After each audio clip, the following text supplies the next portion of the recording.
Va ora in onda Pop Economia.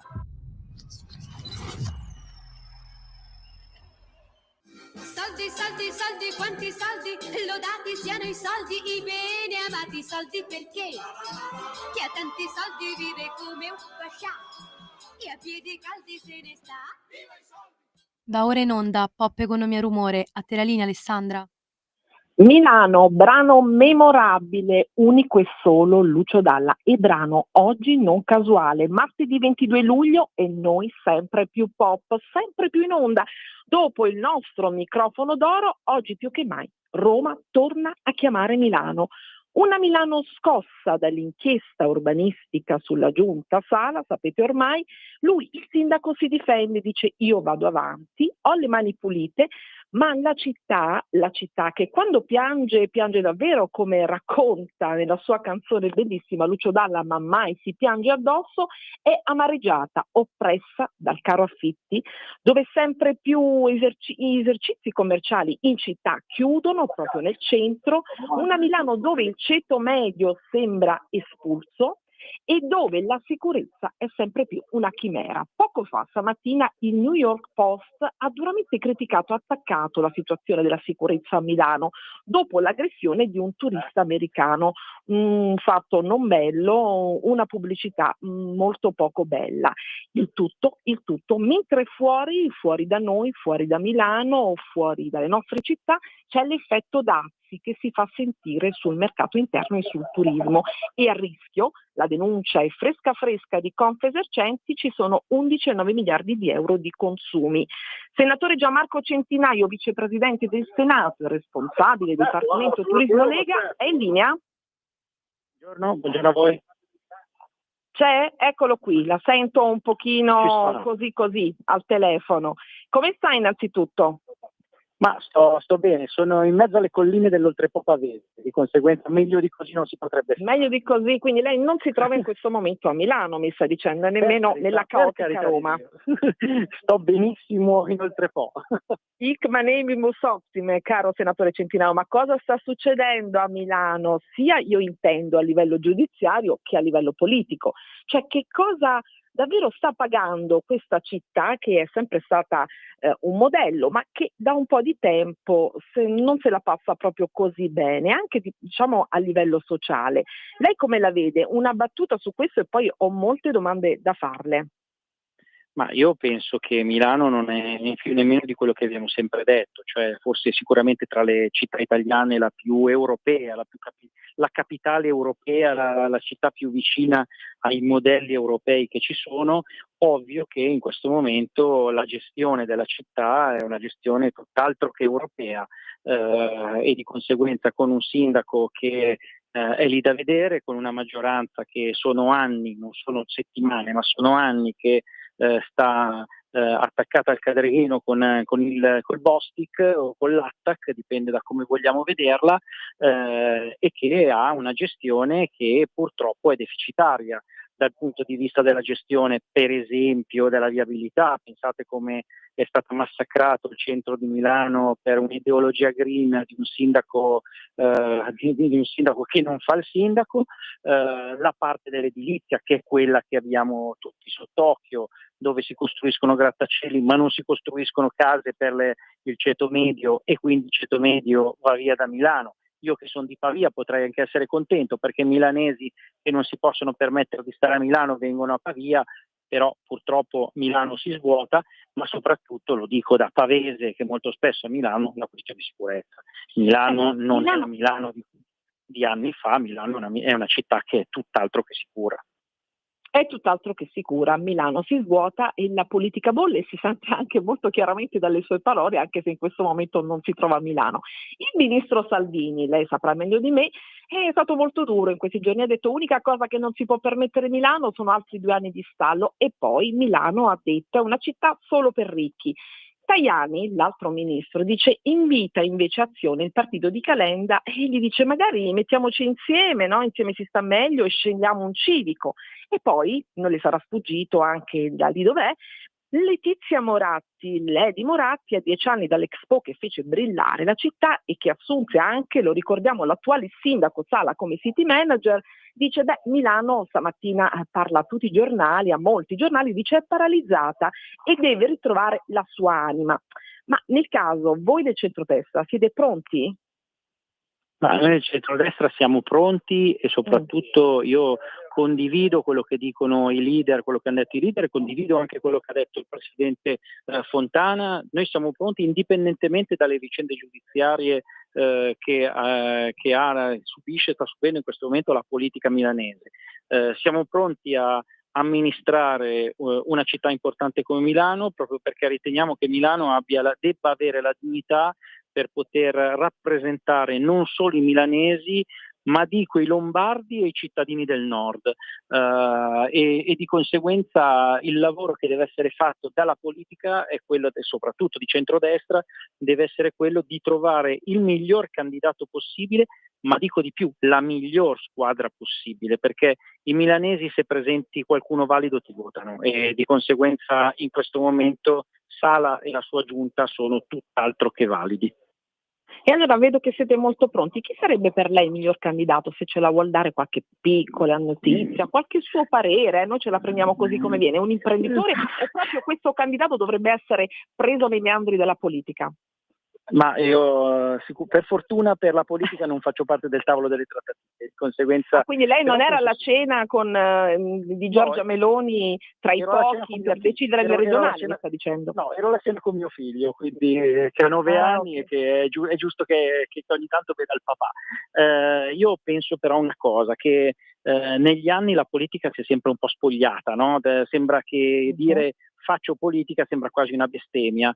Il problema è che poi tutte le volte che metti un civico c'è da mettersi le mani nei capelli. Lo stesso Sala, che è un city manager, non era un politico, è lì da vedere. Io penso che la politica debba ricominciare a prendersi le responsabilità delle proprie azioni e delle persone che mette. E quindi se devo dire una previsione, via, un nome, una previsione. Un politico di che partito lo decidano i leader, ma secondo me è un politico. Anche perché mi sembra che per le regionali, ne ragionavamo con lei tempo fa e anche con il presidente Zaia, spesso ospite qui a Radio Libertà in questa trasmissione, a questo punto per Zaia non c'è possibilità, lo abbiamo visto, ma ci sarebbe una strada leghista, insomma, perché la Meloni lascerebbe libera questa strada per il Veneto, è così? Per le prossime regionali, speriamo. Intendo. Speriamo, come ho detto io non ero al tavolo quindi non lo posso sapere, però io continuo a pensare che sia amministrato bene, il Veneto l'abbiamo amministrato bene, come stiamo amministrando bene la Lombardia, come stiamo amministrando bene il Friuli, e continuo a pensare che il modello che viene applicato nel momento in cui si va a amministrare è giusto che si prosegua. È come dire nelle Marche sta amministrando un presidente di Fratelli d'Italia e dire no, lo voglio la Lega. Continuo a pensare che il lavoro che è stato fatto e che si sta facendo, che ha fatto la Lega in tutti questi anni, sia gradito da parte dei cittadini, e quindi secondo me è giusto andare nella stessa direzione. E allora per il decreto Salva Milano, che è stato approvato in prima lettura alla Camera, no? E che poi è rimasto, mi sembra, impantanato a Palazzo Madama, dove lei è, per la divisione anche tra gli schieramenti. Ora, questa batosta che è piombata su Milano, cosa può compromettere qualcosa in tal senso? Ma anche qua c'è un dibattito aperto, no? Da un lato ci sono i vari partiti che dicono non dobbiamo fare un favore a Sala, altri partiti che dicono vediamo che cosa fare. Io continuo a pensare che se è un decreto che può aiutare i cittadini di Milano, è giusto che la maggioranza di governo a livello nazionale si prenda la responsabilità e faccia vedere ai cittadini milanesi, ai cittadini italiani, che questo decreto può servire ai milanesi. Se invece decidiamo che questo è un decreto che invece non ha risultati, non porta risultati concreti, allora rimanga impantanato. Io sono più per la prima ipotesi, però non vorrei dire una stupidaggine. Mm.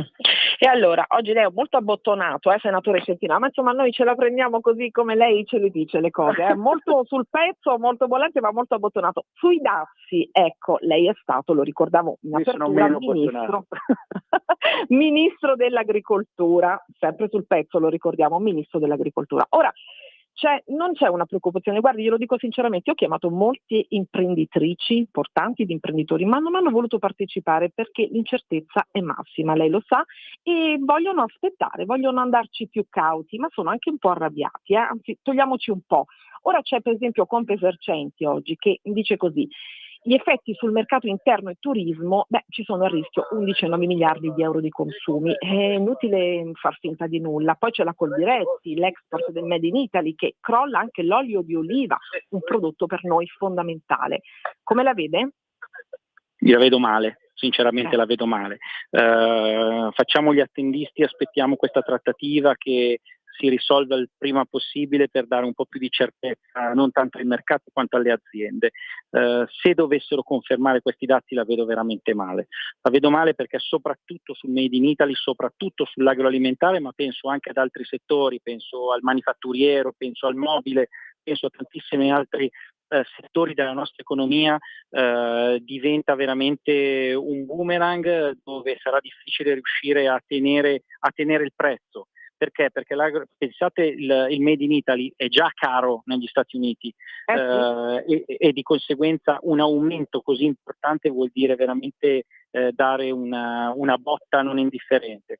Sono anche però dell'idea, passatemi questo messaggio, che quando si parla di agroalimentare noi siamo la qualità nel mondo, e se io devo pensare di utilizzare la carne americana per fare le bresaole da esportare negli Stati Uniti, come ha detto il ministro Lollobrigida, oppure altre cose tipo il latte americano per fare il grana padano, o l'uva che viene fatta in California per fare il vino italiano per poterlo esportare negli Stati Uniti e farlo pagare meno, signori, vuol dire che viene meno il Made in Italy, vuol dire che viene meno la qualità dei prodotti dell'agroalimentare italiano, perché la forza dell'agroalimentare italiano non è solo la trasformazione, è anche la produzione, è l'agricoltura.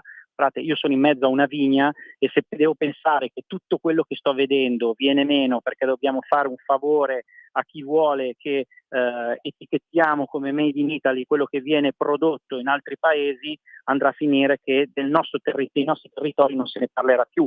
Vuol dire che in futuro magari la Cina ci dirà le mozzarelle che verranno esportate in Cina devono avere il latte cinese o altre amenità del genere. Se vogliamo tutelare l'agricoltura italiana e il Made in Italy italiano, a certi ricatti non ci possiamo stare. Non ci possiamo stare. Allora, visto che lei dovrà farsi perdonare, scherzo un po', il suo ermetismo di oggi, per il Veneto circolano 3 nomi: Zoppas, l'imprenditore, Stefani, Lega, molto insomma in auge in questo momento, Fontana. Lei che dice? Allora, sembra di essere al calciomercato. Vabbè, una battuta di fine stagione, anche perché la anche proprio economia rumore, quindi lei ci dia questa e poi ci salutiamo. La battuta di fine stagione io dico rigorosamente Lega, anche perché Zoppas sta facendo un grandissimo lavoro al Lice e toglierlo in questo momento dal Lice anche no. È un manager, è una persona che fa bene il suo lavoro, sta facendo, quindi come imprenditore privato, sta facendo benissimo in un settore che è quello del Lice per valorizzare la nostra economia. Penso che uno degli altri 2 nomi, anche se Lorenzo Fontana è un ottimo presidente della Camera, e quindi non lo so, ecco, dipende, sarà Matteo Salvini eventualmente a decidere. Se dovesse andare alla Lega il candidato presidente, sarà Matteo Salvini a decidere chi sarà il candidato presidente. Abbiamo capito. Magari intervisterò anche Zoppas, vediamo che cosa dirà. Senatore Centinaio, io la ringrazio, la saluto, le auguro buone vacanze e ci sentiremo presto, spero. Grazie mille, buon lavoro. Arrivederci. E allora passiamo ai nostri beni amati o benedetti, non si sa come più definirle, consumi. So che ci sta aspettando, siamo in grande ritardo, sono le 16:20, so che ci sta aspettando Maria Linei, che ormai è diventata un'amica di questa trasmissione, un habitué. la segretaria generale di Assoutenti. Assoutenti fa sempre dei report molto interessanti sulla situazione dei consumi, dei viaggi, del carrello della spesa, delle bollette. Ci ha dato sempre in anteprima delle informazioni davvero importantissime. Ha viaggiato con noi anche insieme all'onorevole Gusmeroli, che è imbarcato in questa battaglia delle bollette. Lo abbiamo ormai detto molte volte, abbiamo fatto questo percorso insieme. Sveva, dimmi quando la dottoressa Linei è in linea. La stiamo collegando. La stiamo collegando. E allora, l'Italia, abbiamo visto la Feder Esercenti, abbiamo visto la Coldiretti, la Confagricoltura. Quando vuoi. Maria Linei, ben ritrovata. Eccoci, buongiorno Alessandra e buongiorno a tutti gli ascoltatori. Buon pomeriggio, ti ho già presentato, ormai il nostro pubblico ti conosce, Assoutenti. Abbiamo parlato con il senatore Centinaio poco fa di quest'Italia davvero sotto botta, sotto pressione a causa dei dazi, e le produzioni sono davvero in grande difficoltà, è inutile girarci intorno, ma c'è anche la difficoltà di chi deve partire e ormai siamo quasi vicinissimi alle ferie d'agosto, le cosiddette ferie e pausa d'agosto.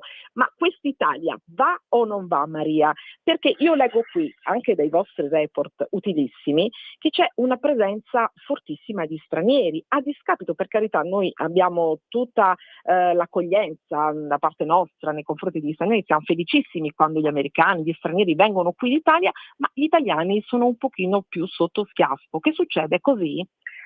Succede proprio questo, Alessandra, sono cambiate un po' le abitudini degli italiani nel fare le vacanze, un po' per il rialzo dei prezzi ovviamente, e questo non possiamo negarlo, per cui la vacanza come veniva interpretata fino a qualche anno fa, con un blocco e un fermo totale dalla settimana in su, dei giorni di vacanza che si passavano insieme alle famiglie, oggi non possiamo più registrare questo dato. Registriamo un cambio di abitudine orientato a fare meno giorni di vacanza, ma più frequenti e come posso dire, prolungati in un periodo più lungo, quindi non concentrati nel periodo di agosto. C'era un vecchio detto, no? Agosto si chiude tutto, bottega, serranda, eccetera, eccetera. Adesso non è più così, per cui da giugno a settembre sono mesi in cui vengono comunque utilizzati per delle piccole vacanze, utilizzando magari pochi giorni di ferie, dai 3 ai 4 giorni, in periodi che costano meno, e magari c'è anche il beneficio di avere meno caos intorno rispetto a quello che è il periodo, diciamo, clou delle vacanze. Da una nostra indagine, analisi anche dei dati dell'Istat, abbiamo fatto un'ipotesi di spesa dal nord al sud, quindi quanto spenderebbe una famiglia. Bene, dici tutto. Ti può interessare? Ok. Quanto spenderebbe una famiglia media, quindi con 2 figli, con una settimana di villeggiatura in un hotel a 3 stelle? Quindi abbiamo preso proprio il dato della famiglia, diciamo, della classe media, no? Non andiamo a toccare la classe over, perché chiaramente in quel caso non sono stati registrati ovviamente cali di villeggiatura. Consideriamo che in Emilia Romagna una famiglia di 4 persone, quindi 2 adulti e 2 bambini, spenderebbe un minimo di 1.030 euro in una zona che è molto rinomata per il turismo a Rimini. I prezzi si raddoppiano se si va in Liguria, ad esempio, o in Sicilia.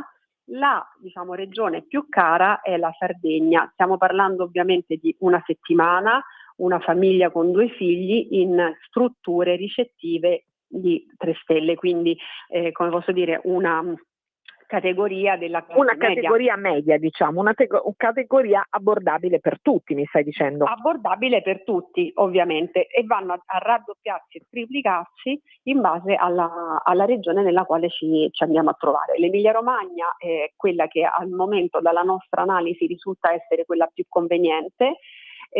Toscana e Liguria sono, diciamo, molto simili, e il prezzo passa, come ti dicevo, da circa 1.000 euro a 2.200-2.003. Saliamo in Sicilia, andiamo sui 2002-2008, per arrivare poi dai 3.000 in su in Sardegna, addirittura anche insomma oltre 3.000 euro ovviamente, e questo è un dato importante perché poi regioni come l'Emilia Romagna, che sono aperte molto di più al turismo straniero da sempre, ovviamente hanno cominciato a vedere un turismo incrementato, un turismo italiano, che è un po' quello che dicevi prima tu. Esatto. Ecco, per il turismo mordi e fuggi ne parlavamo proprio giorni fa con il presidente di Assoutenti Melluso. Noi mi sembra di capire che non siamo assolutamente pronti, anche per alcuni episodi che sono accaduti nelle città, nelle mete turistiche, nelle isole più belle, i nostri gioielli italiani, no? Episodi poco piacevoli. Come si sta prospettando questo agosto, questo Ferragosto? Questo turismo mordi e fuggi è ancora molto potente, vero? Perché vedo anche dei dati qui che parlano chiaro, i soldi esattamente, praticamente non ci sono, e quindi si sceglie, diciamo così, un turismo popolare, ma un turismo a volte che però può scadere in determinati anche comportamenti. Ma sì, guarda, può scadere in determinati comportamenti, e poi la ricerca di una struttura economica che sia una struttura alberghiera, una struttura di affitto casa. Ormai sappiamo benissimo che molte strutture ricettive le troviamo anche online, no? È facile cadere cadere nelle truffe, trovare magari delle sistemazioni che non sono online. Sì. Pronto? Sì, eccomi, ci siamo Maria. Ecco, per un attimo non vi ho sentito, e quindi ecco, quello è, vai, diciamo, tranquilla, è un'allerta che diamo perché possono esserci sicuramente dei comportamenti poco piacevoli, però a volte il rischio elevato di magari cadere in situazioni poco piacevoli, come strutture che apparentemente sulla pagina web sembrano allettanti, poi invece ci troviamo, non ti dico con aver affittato o noleggiato stamberghi, o addirittura non averle proprio trovate, magari arrivare all'indirizzo previsto nel quale abbiamo fatto la prenotazione e non trovare nulla. Ecco, questo è un po' il rischio che si ha se si naviga in internet cercando magari di risparmiare, perché è chiaro, quello è un'esigenza di tutti, visto che stanno aumentando i prezzi. Ovviamente il cittadino consumatore cerca di trovare una sistemazione che possa essere compatibile con le proprie tasche, però diciamo magari un last minute oppure un low cost, no? Come tutti noi facciamo,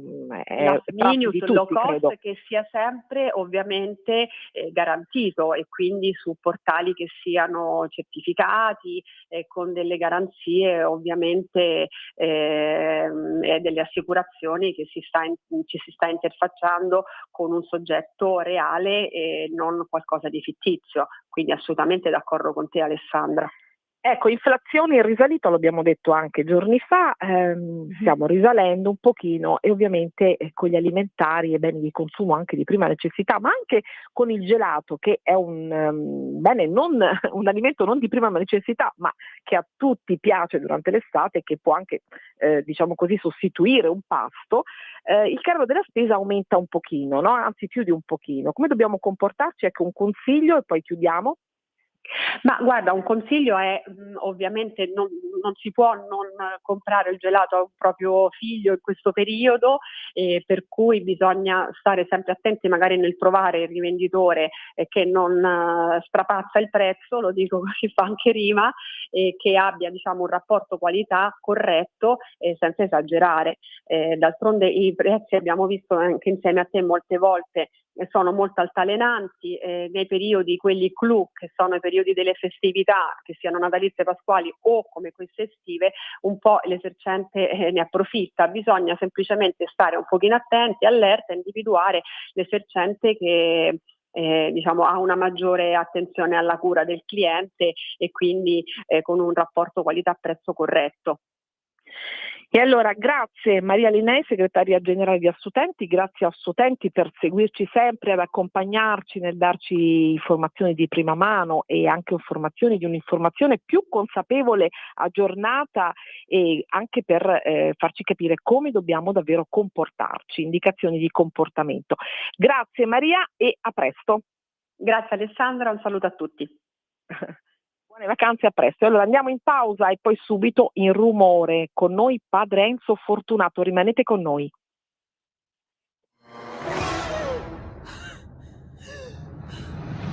Pensa a respirare.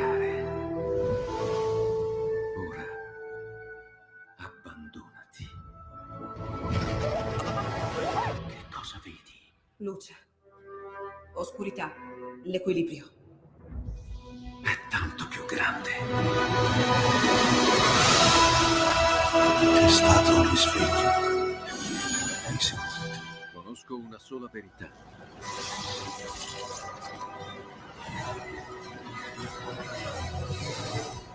Movie Time ti fa entrare nel vivo del cinema, ti fa sentire come se fossi tu il protagonista del grande schermo.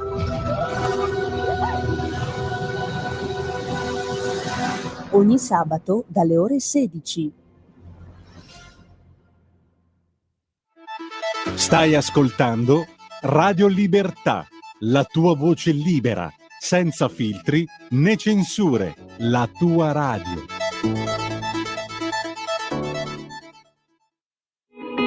In quanti ti promettono trasparenza, ma alla fine ti ritrovi sempre con la bocca chiusa e non puoi dire quello che pensi? Radio Libertà non ha filtri né censure. Ascolta la gente e parla come la gente.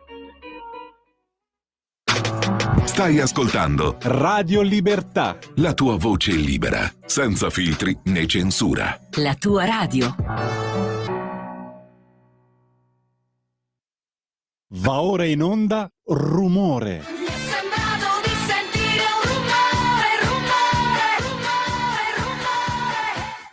Va ora in onda Rumore. A te la linea, Alessandra. Grazie Sveva, e allora oggi sono molto contenta di ospitare per la prima volta qui a Rumore, Radio Libertà, padre Enzo Fortunato, presidente del Pontificio Comitato GMG, cioè GMB, Giornata Mondiale dei Bambini, responsabile comunicazione e progetti speciali della Basilica di San Pietro, direttore editoriale della rivista Piazza San Pietro, in cammino e in dialogo con padre Enzo. Padre Enzo c'è? Pace e bene a tutti voi, è un buon pomeriggio. Buon pomeriggio, grazie caro padre Enzo di essere qui. E non a caso detto in cammino, in dialogo, ora lo facciamo, ora cominciamo e sarà un piacere dialogare con lei, ma in cammino perché lei è il protagonista di una bellissima trasmissione che proprio ieri ho visto su Rai 3, ve la consiglio, tra arte e fede insieme i sentieri e si esplorano insieme i sentieri dell'anima, un cammino di fede e spiritualità. Per far che? Per riscoprire il senso profondo della vita. È così? Come va questa avventura televisiva?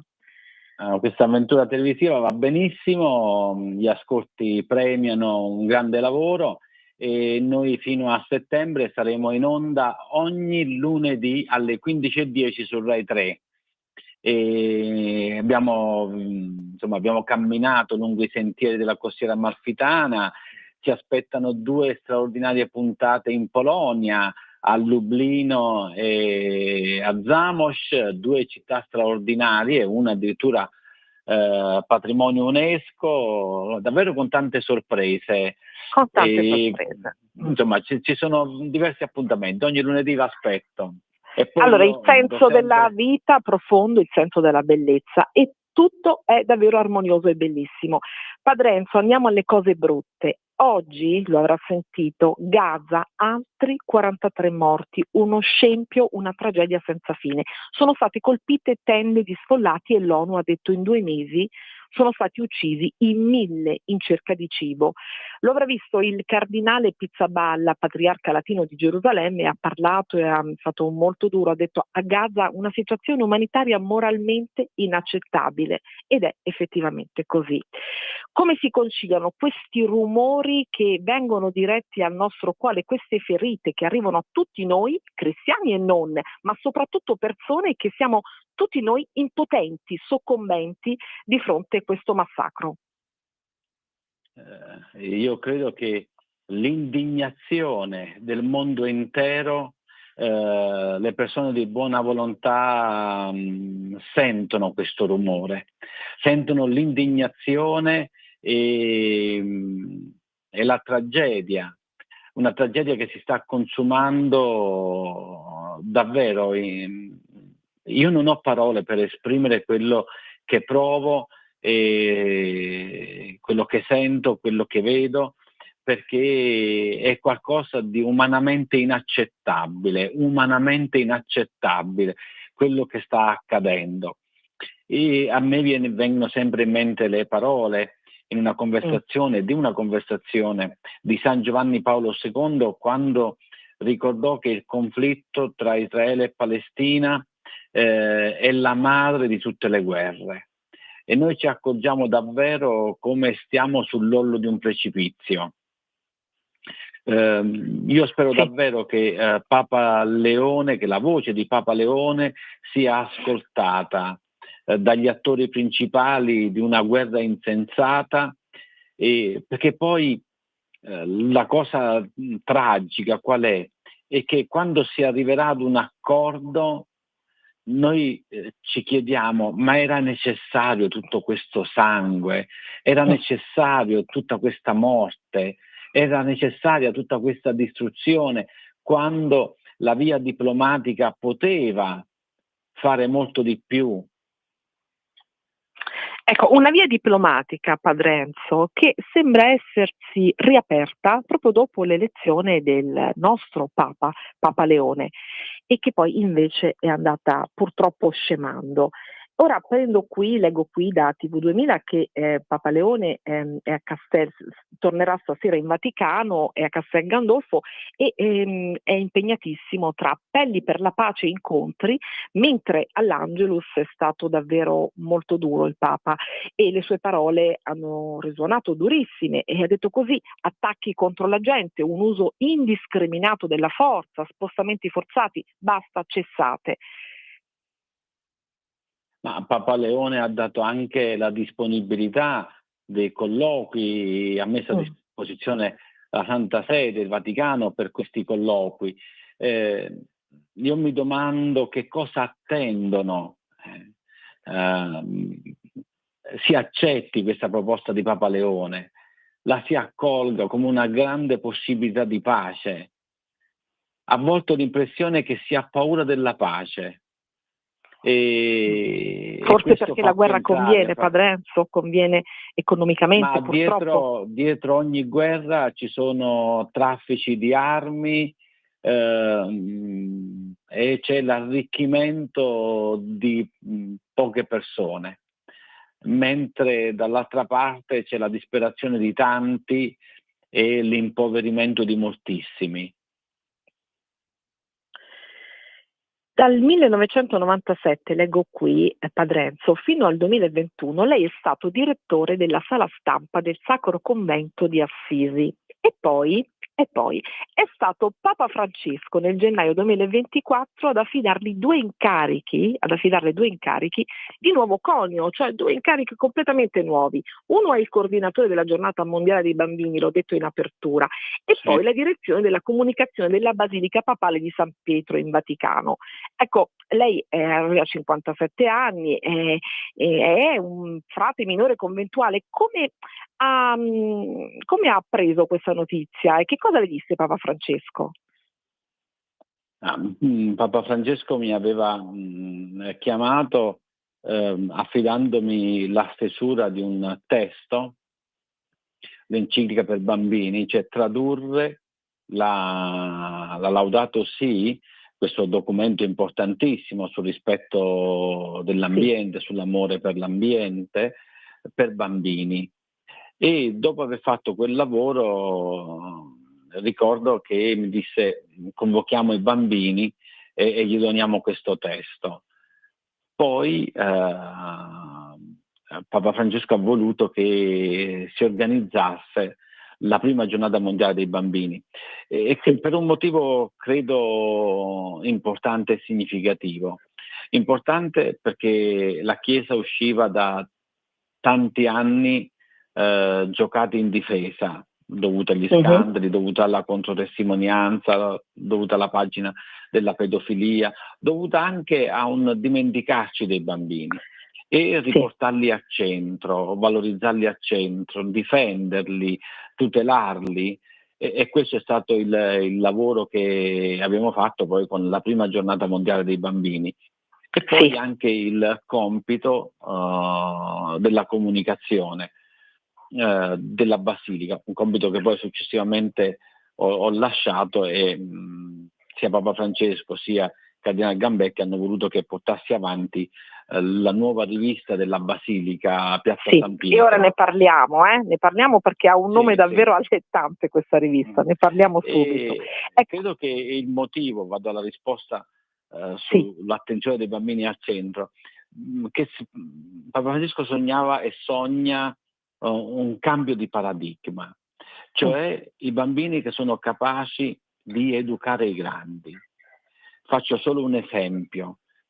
Quando i bambini giocano o giocano alla guerra, se mentre giocano qualcuno di loro si fa male, i bambini si fermano e prestano soccorso, aiuto, tenerezza al bambino che si è fatto male. Ecco, io credo che già solo se ci fermassimo per un po' a riflettere su questa azione dei bambini, noi ci chiediamo allora, ecco perché Papa Francesco desidera che i bambini siano al centro dell'azione pastorale della Chiesa, della società, perché davvero possono dire molto a ciascuno di noi e ci possono e ci fanno diventare più uomini, più donne. Quindi davvero il bambino ha qualcosa da dirci molto importante. Ha un potere importante. Allora, i bambini al centro, i bambini, dice lei, capaci di educare i grandi. Stavo leggendo poco fa i dati sui maltrattamenti dei bambini e adolescenti. C'è un report, l'indagine nazionale di autorità garante, la terza indagine, che presenta dei numeri davvero terribili, aumentati in Italia del 58,% in 5 anni i maltrattamenti. Ecco, che fare? La società tutta cosa deve chiedersi, Padre Enzo, e cosa deve fare?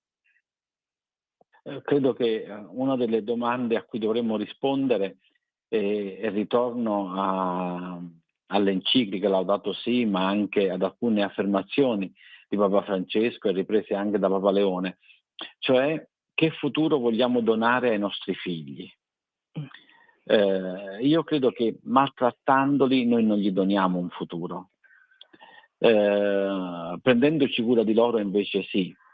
Prendersi cura di loro significa che io tutelo l'ambiente, perché loro sono chiamati ad abitare questo ambiente. Io tutelo e vivo una testimonianza perché i bambini assorbono gli atteggiamenti che noi mettiamo in atto. Ecco, credo che già queste domande ci possono aiutare se abbiamo la maturità e la capacità di rispondervi con onestà. Io credo che i grandi dovrebbero rispondere con onestà alle domande che i bambini ci pongono. Molto chiaro, molto giusto. Lei oggi ha anche un volto TV, l'abbiamo appena detto, e social molto seguito e amato. Quanto incidono? Lei, non so, lo vedrà con il suo polso, proprio stando anche sui social e comunicando determinati messaggi positivi sui social. Quanto incidono positivamente, ma anche negativamente, i social, l'uso dei social per i bambini, per gli adolescenti, che li distaccano in maniera siderale dalla famiglia, dall'ambiente, dalla società, e li fanno diventare chiusi in un solo ed unico ambiente. Sulla questione dei social abbiamo sempre mantenuto un orizzonte chiaro, e cioè che i social diventano un luogo che la Chiesa è chiamata ad abitare e che anche gli adulti sono chiamati ad abitare. L'importante è che da una connessione virtuale si passi poi ad una connessione reale con le persone. Io non potrò mai dimenticare l'affermazione di un ragazzo che parlo di 12-13 anni fa, che mi disse, era un giovane in ricerca, disse: io cercavo Dio, stavo connesso continuamente nei social, ma lì la Chiesa non l'ho trovata. È evidente allora che noi nei social dobbiamo immettere dei contenuti, dobbiamo porre delle domande, dobbiamo dare delle risposte, perché sono le moderne agorà, le moderne piazze. Non bisogna mai guardare i social con timore o paura, no, bisogna saperli abitare. È evidente che nella capacità di abitare i social vi è poi anche un processo educativo, ed è quello che richiamavo poc'anzi, cioè far diventare la connessione virtuale una connessione reale. Io personalmente ogni sera propongo sulle mie pagine social, da Facebook a Sì, Instagram. io la vedo, la seguo, sì. Un brevissimo commento di Vangelo, e ogni Sì. sera sono collegate 2-3 mila persone, poi diventano 50.000, 60.000, eccetera. Ma al di là dei numeri, questo mi dice che c'è una sete, c'è una domanda, c'è una ricerca. Ecco, la capacità di abitare poi significa proprio questo, che da lì tu passi, no, all'esperienza reale, o rimandi all'esperienza reale. E allora significa che i social davvero sono una straordinaria strada di evangelizzazione. E allora un collegamento reale, non virtuale, e leale, oserei dire.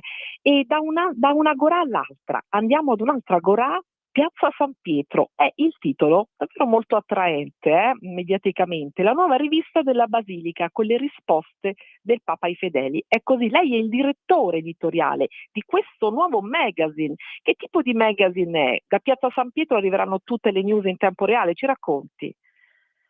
Piazza San Pietro è una rivista mensile, e la grande novità di Piazza San Pietro, che si distingue dagli altri magazine, dalle altre riviste, è che Papa Leone ogni mese risponde ad un lettore. Quindi lo dico a chi ci ascolta in questo momento, potete scrivere mandando una vostra lettera a lettere@piazzasanpietro.va. È una rivista gratuita, quindi potete mandare anche il vostro indirizzo e noi mandiamo nelle vostre case questo magazine.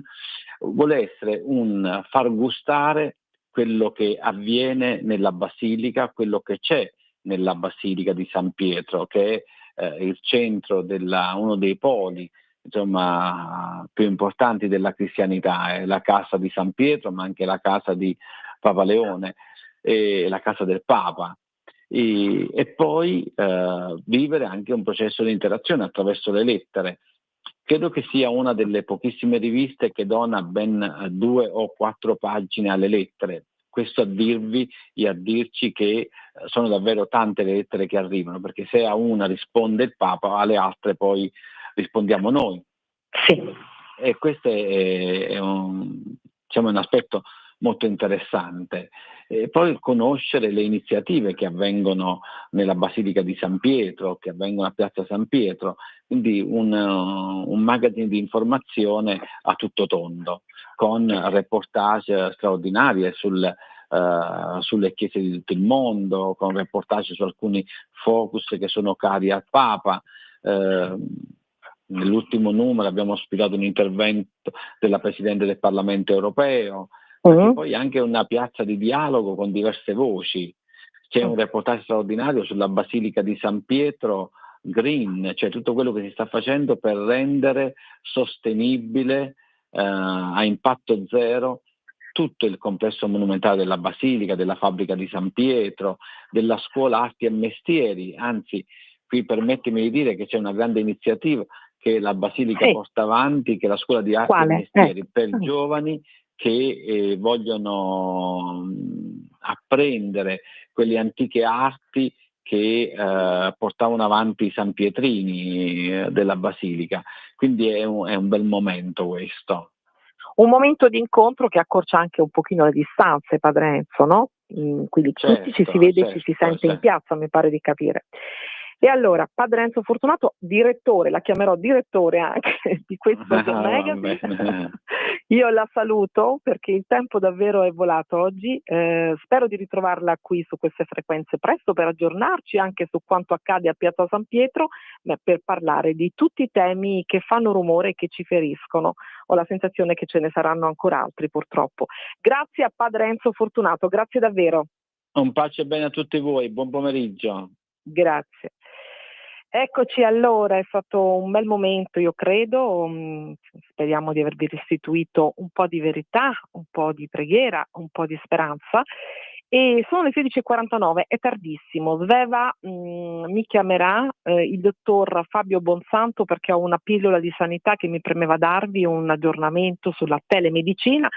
Sveva, abbiamo proprio pochi minuti, vediamo un po', poi voglio dirvi alcune cose in coda e vediamo se abbiamo il dottor Bonsanto, grazie, perché la telemedicina, passiamo un po' da una cosa all'altra, ma sembra tutto distante ma invece è vicinissimo, perché anche questa è cura, anche questa, anche la medicina è che verrà e fa parte della economia che verrà e si intreccia con l'economia dei nostri giorni. Alessandra, E sì, scusami se ti interrompo, l'ospite è in linea. Grazie. Allora, dottor Fabio Bonsanto, innanzitutto chiedo scusa per l'attesa, oggi abbiamo una puntata fittissima. Segretario generale e rappresentante legale, Società Italiana Telemedicina. Ben trovato, benvenuto qui a Radio Libertà. Ben trovato Rumore. Alessandra, grazie a voi e a tutti gli ascoltatori, grazie. Eccoci, allora, dottor Bonsanto, che cosa accade? Accade una cosa davvero molto, per me, secondo me, una notizia importante, perché un paziente diabetico potrà evitare crisi ipoglicemiche. Uno con Parkinson potrà regolare i farmaci in base ai tremori registrati, chi ha subito un'ablazione cardiaca potrà essere monitorato 24 ore su 24. Tutto questo con la telemedicina. Ora a lei la parola, come funziona? Ma la telemedicina sostanzialmente è la capacità di erogare a distanza dei servizi sanitari. Ovviamente c'è un'interfaccia tra personale medico-sanitario, quindi anche infermieri o altri specialisti, e le tecnologie che nei casi appunto che lei ha citato sono imbricati con il paziente, parliamo quindi di pacemaker, di rilevatori della glicemia a distanza, e possono essere appunto inviati i dati da questi dispositivi, da questi device a centraline di ricezione per essere poi valutati dagli specialisti. Il tutto senza uscire di casa, dottore, è vero? Perché il bello della telemedicina è questo, no? Il bello del progresso, funziona così. È possibile sicuramente farlo senza uscire di casa, la diffusione di queste tecnologie chiaramente non è ancora capillare, i device non sono tutti certificati, molti ce ne sono, soprattutto per i disturbi di cui ha parlato prima, e permettono appunto al paziente di spostarsi probabilmente solo di una stanza, o in questi casi a volte anche di usufruire di poliambulatori sul territorio, dove magari non c'è lo specialista, c'è solo un infermiere o la farmacia dei servizi. E leggo qui anche una notizia interessante per tutti noi, limitazione delle liste d'attesa e dei consulti ripetuti di specialisti. Ecco, le liste d'attesa è un tema che davvero ci tortura, lei sa meglio di me. Può essere una chance questa della telemedicina per limitare e arginare il problema delle liste di attesa? Assolutamente, sono già state effettuate diverse sperimentazioni negli ultimi anni a livello internazionale e anche a livello nazionale, spesso sospinti dai fondi del PNRR a seguito anche dell'emergenza Covid, quindi in molte realtà regionali, di servizi diciamo di televisita e teleconsulto ambulatoriale da remoto con specialisti, in particolare per i pazienti affetti da patologie croniche, penso allo scompenso cardiaco, al diabete, allo stesso Parkinson che lei ha citato prima, quindi sì, ormai è realtà. E allora grazie, io mi scuso ma devo salutarla per i tempi davvero molto molto stretti, ma mi riservo di sentirla e di approfondire ancora questo tema che trovo davvero essere molto interessante. Grazie. Benissimo. Dottore. Rimango a vostra disposizione, buona serata. Grazie, grazie infinite. Arrivederci, grazie. E allora siamo davvero in chiusura, la puntata è stata fittissima, questa è l'ultima puntata di questa intensa stagione. Prima di dirvi una cosina, ora voglio annunciare un qualcosa che mi sta a cuore e che è davvero un festival bellissimo. Si chiama Festival delle Storie 2025.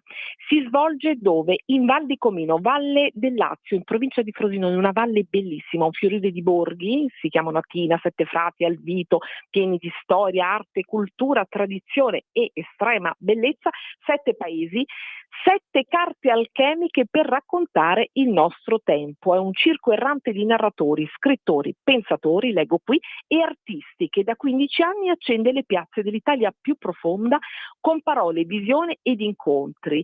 Come funziona? Ogni giorno si segue la suggestione simbolica di una carta alchemica, un gesto arcaico e contemporaneo, ma che è anche una mappa per orientarsi nel caos, e lo abbiamo abbiamo visto, di oggi. Il Festival delle Storie, spiega il direttore artistico, noto giornalista e collega de Il Giornale Vittorio Macioce, è un gesto alchemico. Ogni incontro è un tentativo di trasformare il disordine in narrazione, l'angoscia in forma, la paura in canto.